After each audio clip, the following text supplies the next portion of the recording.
কুমিল্লায় বিএনপি অফিসে ছাত্রদলের পদবঞ্চিতদের ভাঙচুর আগুন। কুমিল্লা দক্ষিণ জেলা বিএনপি ও মহানগর কার্যালয়ে ছাত্রদলের সদ্য ঘোষিত দক্ষিণ জেলা ও মহানগর কমিটির পদবঞ্চিতরা অগ্নিসংযোগ ও ভাঙচুর করেছে। শনিবার সন্ধ্যা ৭টার দিকে নগরীর কান্দিরপাড় এলাকায় বিক্ষোভ মিছিল করে ওই কার্যালয়ের সামনে নানা স্লোগান দিয়ে কার্যালয়টির আসবাবপত্র ভাঙচুর করে আগুনে ধরিয়ে দেওয়া হয়। তবে আগুন আশেপাশে ছড়িয়ে পড়ার আগেই স্থানীয় ব্যবসায়ীরা আগুন নিয়ন্ত্রণে আনে।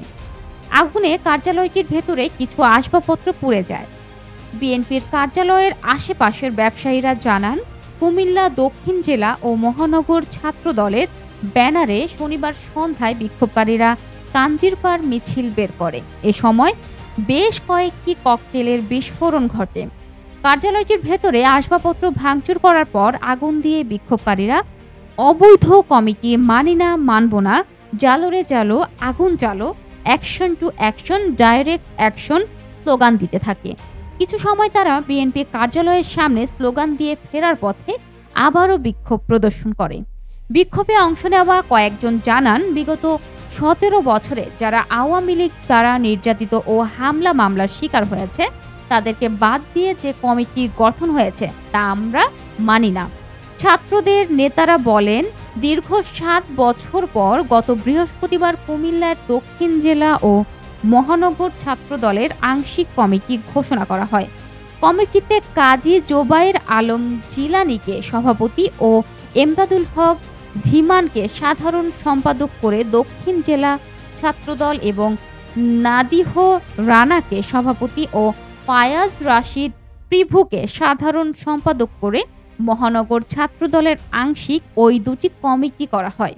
ওই রাতেই দুই কমিটিতে পদবঞ্চিতরা ক্ষোভে ফুঁসে ওঠে এবং নগরীর কান্দিরপাড়ে কয়েক দফা বিক্ষোভ মিছিল করে। তারা পূবালী চত্বরে ঘণ্টাব্যাপী সড়ক অবরোধ করে রাখে। তারা সদ্য ঘোষিত কমিটির বিলুপ্তির দাবিতে শনিবার সন্ধ্যায় ফের বিক্ষোভ মিছিল বের করে। কুমিল্লা মহানগর ছাত্রদলের সদ্য বিজয়ী সভাপতি ফখরুল ইসলাম মিঠু বলেন, কমিটি ঘোষণার পর থেকেই দক্ষিণ জেলা ও মহানগর ছাত্রদলের পদবঞ্চিত নেতাকর্মীরা গত ৩ দিন যাবৎ দফায় দফায় বিক্ষোভ মিছিল করে আসছিল। এরই মাঝে পদপ্রাপ্ত এবং পদবঞ্চিতদের মাঝে সংঘর্ষের রূপ নেয়। তবে বিএনপির কার্যালয়ে কারা অগ্নিসংযোগ করেছে সেটা আমরা জানিনি।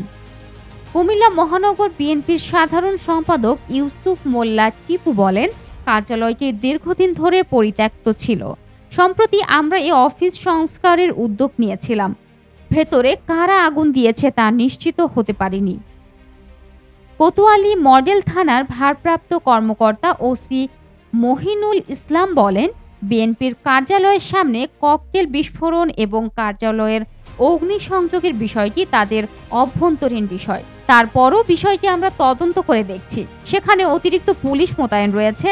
কারা এ ঘটনা করেছে এখনো নিশ্চিত হওয়া যায়নি। অভিযোগ পেলে ব্যবস্থা গ্রহণ করা হবে।